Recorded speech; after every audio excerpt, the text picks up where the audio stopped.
Baspa supremo Mayawati आजकल फिर सक्रिय होती दिख रही हैं।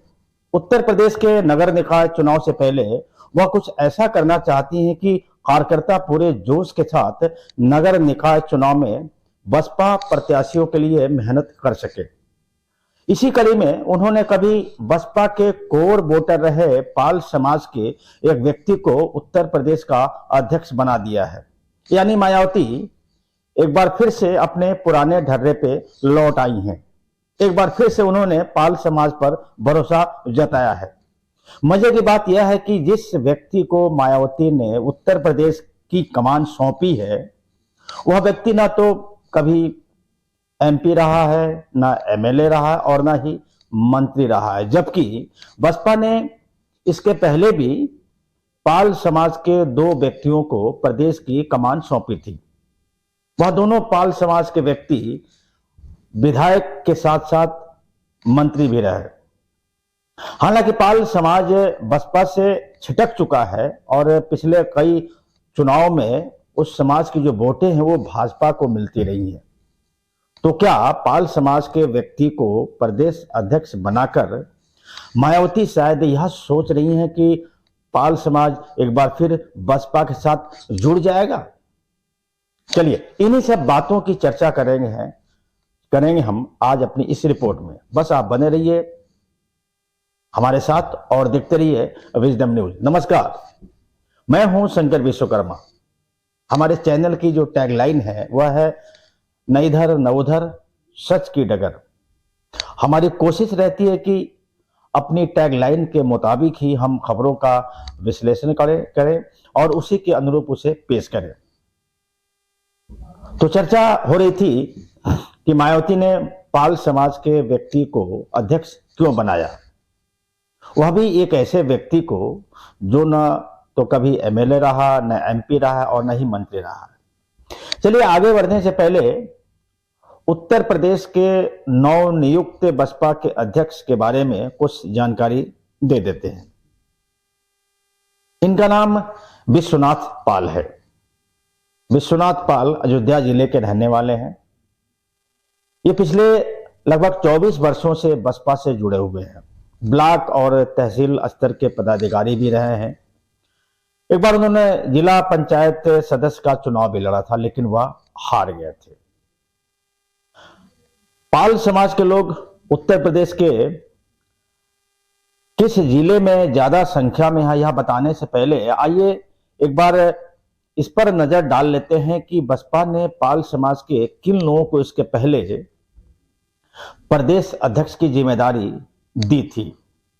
तो यहां बता दें कि 1995 में बसपा ने भागवत पाल, जो कि 2 बार के विधायक भी रहे हैं, उन्हें अध्यक्ष पद की जिम्मेदारी दी थी। उसके बाद 1997 में बसपा ने दयाराम पाल को प्रदेश अध्यक्ष बनाया था। यह दोनों ही पूर्व अध्यक्ष मंत्री भी रह चुके हैं, विधायक तो थे ही। लगभग 24 वर्षों बाद बसपा ने एक बार फिर पाल समाज के व्यक्ति को प्रदेश की कमान सौंपी है।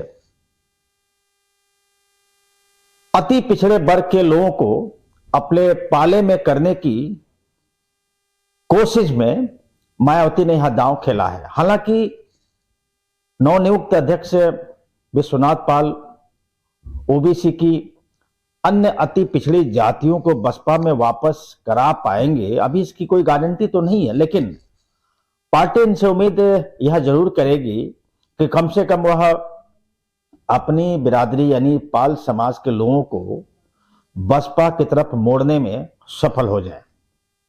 यहां बता दें कि उत्तर प्रदेश के बदायूं, बरेली, आगरा, फिरोजाबाद, इटावा, हाथरस, फतेहपुर, रायबरेली और प्रतापगढ़ आदि जिलों में पाल समाज बहुतायत संख्या में है। यानी दर्जन भर से ज्यादा सीटों पर पाल समाज निर्णायक भूमिका निभाता रहा है। निश्चित तौर पर पाल समाज कभी बसपा का कोर वोटर हुआ करता था, जो आज नहीं है। मायावती ने नगर निकाय चुनाव से पहले यह दांव खेल तो दिया है, लेकिन यह दांव कितना सटीक बैठेगा यह तो निकाय चुनावों के बाद ही पता चलेगा। वैसे बसपा ने हमेशा दलित वोटरों के सहारे ही सत्ता हासिल की है। दलित वोटर भी कुछ वर्षों पहले तक बसपा के साथ हमेशा खड़ा रहता था, लेकिन हाल के कुछ वर्षों में वह भी बसपा से दूर होता चला गया। यानी बसपा की जो राजनीतिक सोच रही है वह हमेशा जातिगत समीकरणों के आधार पर ही रही है।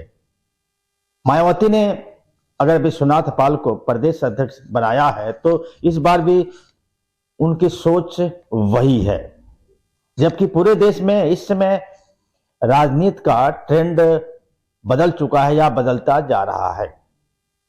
कई ऐसे चुनाव हुए हैं जहां पर जातिगत समीकरण फेल साबित हुए हैं।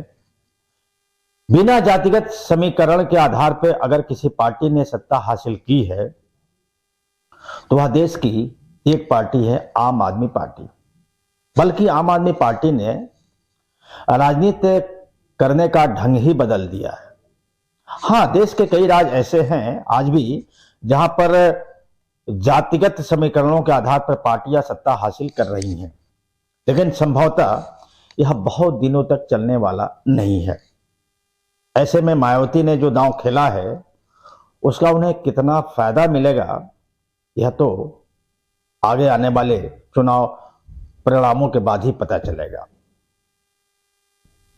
नमस्कार।